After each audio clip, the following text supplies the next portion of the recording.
Ah, ce qui me passionne, c'est tout ce qui est spectacle vivant. La musique, beaucoup. Dès que je suis seul, j'écoute de la musique ou j'écoute de la chanson. L'autre soir, je m'étais mis, j'étais tout seul, non. Oui, si, j'étais tranquille, j'étais tout seul dans mon coin. Et je me suis remis des vieilles chansons de Brel. Et il y a une phrase qui me ressortit comme ça, où il dit, dans la chanson Mon enfance, où il dit « Et le monde sommeille par manque de courage ». C'est bien vrai aujourd'hui, hein. Et le monde sommeille par manque de courage. Il y a des phrases comme ça de temps en temps que j'aime bien réentendre, que j'aime bien retrouver. J'adore les chanteurs parce qu'ils font un métier très difficile. Et des fois, je suis épaté de voir comment ils se démènent et comment ils arrivent à maîtriser tout ça. Mais dernière de Pierre Perret, on se fera des bisous bientôt, bientôt. Je ne sais pas si vous l'avez entendu. Oh, je vais vous la faire écouter tout à l'heure. Voilà, monsieur qui a quel âge? Moi, quand je regarde Pierre Perret, à la fin des chansons, j'ai les larmes aux yeux. Voilà un homme, la première fois que je l'ai entendu, avec Jean-Jacques, mon copain, Jean-Jacques me dit, Marco, j'ai un disque que je vais te faire écouter. Au Torboyau, le patron s'appelle Julot.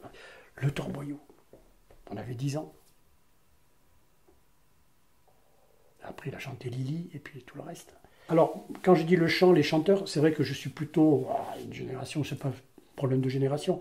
Je suis très chanson française, chanson à texte, même d'aujourd'hui. Hein. Il y a des chanteurs d'aujourd'hui qui écrivent des textes qui sont absolument magnifiques. Hein. Et Cali, quand il nous dit le bonheur, c'est un chien qui traverse une 4 voies, voilà, c'est ça le bonheur. C'est ça la vie. À partir du moment où tu es né, déjà, tu es condamné à mort.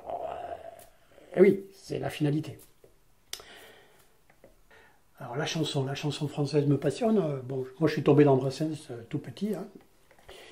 Notre père nous a élevés au Brassens. Donc moi, le gorille, je l'ai écouté, j'avais 5 ans. Hein. Je ne comprenais pas tout. Mais, par exemple, Brassens a été un de mes initiateurs de la langue française. Parce que, comme je voulais comprendre ce qu'il disait, j'allais chercher dans le dictionnaire le mot. Dans la messe au pendu, à un moment, il parle des oiseaux du moutier. Alors, les oiseaux, je voyais ce que c'était, mais le moutier, je ne voyais pas. Je suis allé dans le dictionnaire Larousse et j'ai vu que le moutier, c'était le monastère, c'était là où les moines vivaient. Les petits oiseaux du moutier. Ben, moi, à 10 ans, je savais ce que c'était que les petits oiseaux du moutier. Et ça m'est resté. C'est un exemple que je cite souvent. Hein. Les sycophantes. Les sycophantes, c'est quoi les sycophantes? Voilà. C'est les délateurs, ceux qui vont dénoncer à la police. Voilà. Mais, sycophante, ça me gênait de connaître la chanson de Brassens et de ne pas savoir ce que je disais. Donc j'allais chercher dans le dictionnaire des mots comme ça. Parce que Brassens, pour la langue française, il en connaît un bras. Est-ce que tu peux parler de Brassens? Mais Georges Brassens, je suis... Alors j'ai découvert, parce que moi au début, moi Brassens, voilà, et puis les autres ils savent rien. Puis ce qui est bien, c'est que j'ai rencontré des tas de gens qui connaissent des tas de choses sur Brassens et qui en savent autant que moi.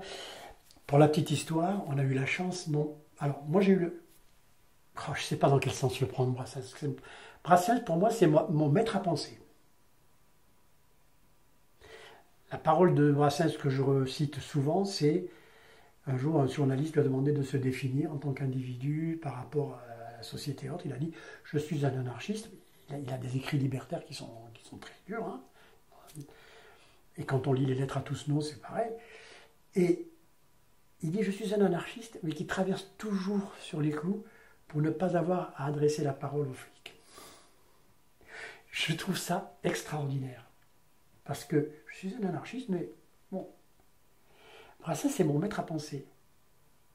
Chaque fois que je lis ses textes, que j'écoute ses chansons, quand dans le grand chêne, à la fin, le chêne meurt brûlé comme du bois de caisse dans une cheminée, et que le curé du village, petit saint besogneux, doute que sa fumée arrive jusqu'à Dieu, Brassens lui répond, qu'est-ce qu'il en sait ce pauvre? Et qui donc lui a dit Il n'y a pas de chêne en paradis. Et ainsi de suite. Et des phrases de Brassens et des textes de Brassens, je les lis, je les relis, tu verrais le bouquin de Brassens que j'ai chez moi, l'œuvre complète.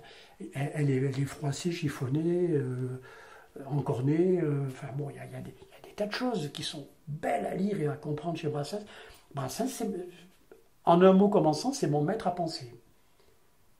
Alors, il y en a certainement d'autres dans la vie, mais moi, ça a été ma philosophie toute ma vie. J'ai eu la chance de recevoir une chanteuse qui s'appelait Valérie Ambroise, qui a chanté du Brassens. Elle est décédée il n'y a pas très longtemps, cette dame. C'était une femme extraordinaire. Et elle était accompagnée par Pierre Nicolas. Donc à 2 reprises, on a reçu à la maison Pierre Nicolas. Brassens était déjà décédé. Et lui allait très mal à ce moment-là d'ailleurs. Il est parti peu de temps après. Et voilà, quand on a côtoyé Pierre Nicolas, on sentait la présence de Brassens, qu'il appelait le vieux. Alors que c'était le plus jeune de la bande. Et voilà, et on a parlé de lui, mais il m'a raconté des anecdotes sur Brassens et autres qui sont extraordinaires, quoi. C'est des choses. Le 22 septembre, chaque année à Paris, alors je ne sais pas si ça existe encore, il y avait la journée Brassens dans un théâtre. Ben voilà, j'y allais régulièrement. Quand je suis arrivé dans la région, la première chose que j'ai faite, je suis allé à Vaison-la-Romaine, aux journées Brassens, ça dure 8 jours. En plus, ça se passe dans un village de vacances, salle de spectacle. Ça m'a fait drôle de rentrer. et les gens qui étaient là sont extraordinaires. Enfin, je veux dire, on retrouve toute la bande. Et il y avait la femme de Jean Ferrat qui était là aussi. Des gens charmants. On est entre copains. Et alors, l'année où on y a été, c'était extraordinaire parce que le clou de la semaine, dans la grande salle de spectacle de Vaison-la-Romaine, c'était Pierre Perret. Et 2 heures de spectacle de Pierre Perret, en chair et en os en face de toi, je peux te dire que tu en as le poil qui se hérisse. Et Brassens, il a promu toutes ces choses-là. C'est ça.